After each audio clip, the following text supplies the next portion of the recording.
Right breaking news చూస్తున్నాం. సిసోడియాకు ఊరట తక్కుతుందా? ఈసారైనా బెయిల్ వస్తుందా ఆయనకు? ఢిల్లీ లిక్కర్ కేసులో కీలక పరిణామం జరగబోతుంది. మనీష్ సిసోడియా బెయిల్ పిటిషన్ పై సుప్రీంకోర్టు ఇవాళ తీర్పును వెలువడించబోతుంది. ఈ క్రమంలోనే సుప్రీం తీర్పుపై సర్వత్రా కూడా ఉత్కంఠ నెలకొంది. సిసోడియాకు బెయిల్ వస్తుందా లేదా అనేదే ఇప్పుడు హాట్ టాపిక్.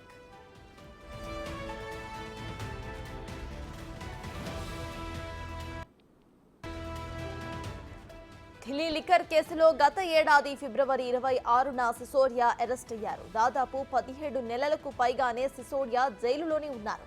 కాగా గతంలో ఢిల్లీ కోర్టులో బెయిల్ పిటిషన్ వేసినా సరే చుక్కెదురైంది. దీంతో సుప్రీంకోర్టును ఆశ్రయించారు సిసోడియా. ఇరు వర్గాల వాదనలు విన్న ధర్మస్థానం తీర్పును ఇవాల్టికే వాయిదా వేసింది.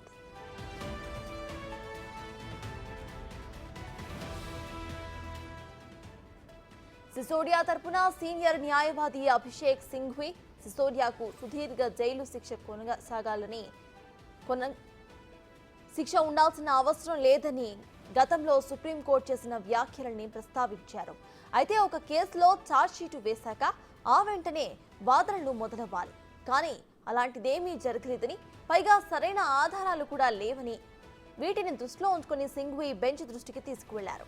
ఇక మరోవైపు బెయిల్ ఇవ్వొద్దంటూ సిబిఐ, ఈడీ తరపు లాయర్స్ వాదించారు. ఈ క్రమంలోనే సుప్రీం తీర్పు ఇప్పుడు ఎలా వస్తుంది అనేది ఆసక్తికరంగా మారింది.